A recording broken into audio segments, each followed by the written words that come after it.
Reading through biographical information on Hall of Fame selectee Jesse Auton is like reading a history of the United States Air Force.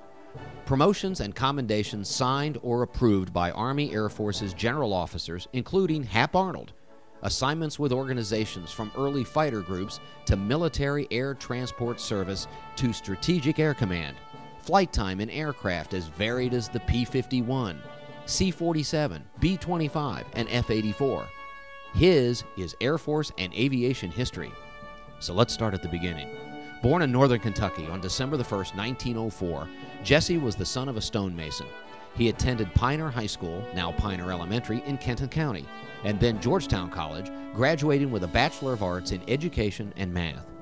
In 1927, he returned to Pioneer High for a year as a teacher and assistant principal. Jesse was looking beyond rural Kentucky, though, dreaming of becoming a pilot. He and a friend began that adventure by taking a flying course at Lunkin Field near Cincinnati. After completing the course, Jesse gave up education and joined the Army Air Service as an aviation cadet in October 1928. Auton attended pilot training at Brooks and Kelly Fields, Texas, and received his pilot wings and reserve commission upon his graduation on October 12, 1929. He was assigned to the 94th Pursuit Squadron at Selfridge Field, Michigan in January 1930, achieving his regular commission at the same time. From 1930 through 1936, Auton had several temporary assignments, excelling at each. In December 1936, now First Lieutenant Auton was designated as a White House aide and detailed to Bowling Field, Washington, D.C. Arriving in January 1937, he was also assigned duty as aide and pilot for the Assistant Secretary of War Lewis Johnson. He flew Johnson on many lengthy trips, including aerial surveys of Alaska, and once served as an escort officer for the body of a famed Mexican aviator who died in a U.S. plane crash, hand-delivering a note of condolence from FDR to the Mexican president. Now Captain Auton was reassigned in January 1941 to Hamilton Field, California, taking command of the 79th Pursuit Squadron. He was promoted to Major in March and assigned as Group Executive Officer for the 20th Pursuit Group at Hamilton under Colonel Ira Eaker, soon to be famous as the 8th Air Force Commander and architect of daylight precision bombing in World War II. When Eaker left the 20th in August, Auton was selected to command the group, leading them through numerous training exercises in preparation for war. At the outbreak of World War II, Major Auton was given a special assignment as an observer to the British Isles to survey for potential bases for the newly formed 8th Air Force. Upon return in 1942, he was promoted and detailed first as Plans and Training Officer for the 3rd Fighter Command in Tampa, and again as commander of the 20th, now Fighter Group, to build it up and prepare it for war, and commander of the San Francisco Air Defense Wing, which was deployed to England in May 1943 as the 4th Air Defense Wing. In late July, this wing was redesignated as the 65th Fighter Wing and assigned to the 8th Air Force, the first operational U.S. fighter wing in Europe. As wing commander, Colonel Auton now had control of 5 fighter groups, including the famed 4th Eagle Squadrons and 56th Zemeckis Wolfpack, as well as an emergency rescue squadron.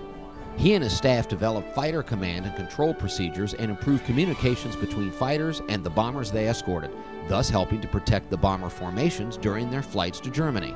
His wing also developed most of the air-sea rescue techniques used in the theater and accounted for more victories over enemy aircraft, 3,650, than any other organization in the European theater.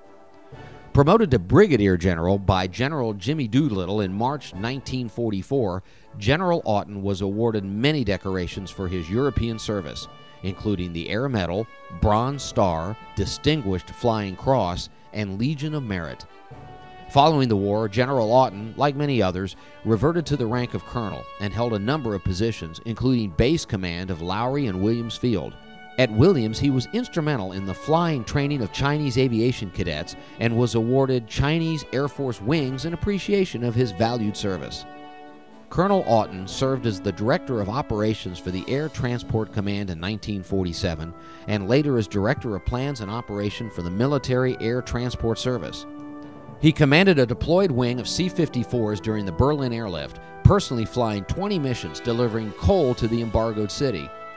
In 1949, assumed command of the U.S. Air Force Station at Goose Bay, Labrador, and followed that with an assignment at the Strategic Air Command, which was new under General Curtis LeMay.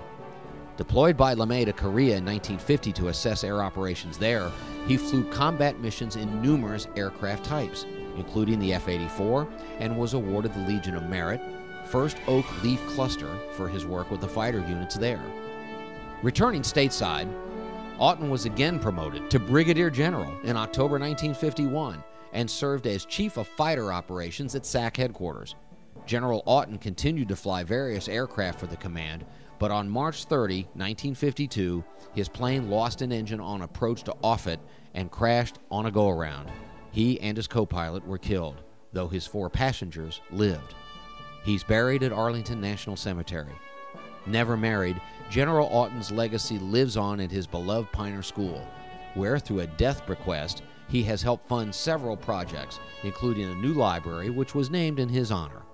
It is therefore fitting that General Jesse Auton be enshrined into the official Aviation Hall of Fame of the Commonwealth of Kentucky.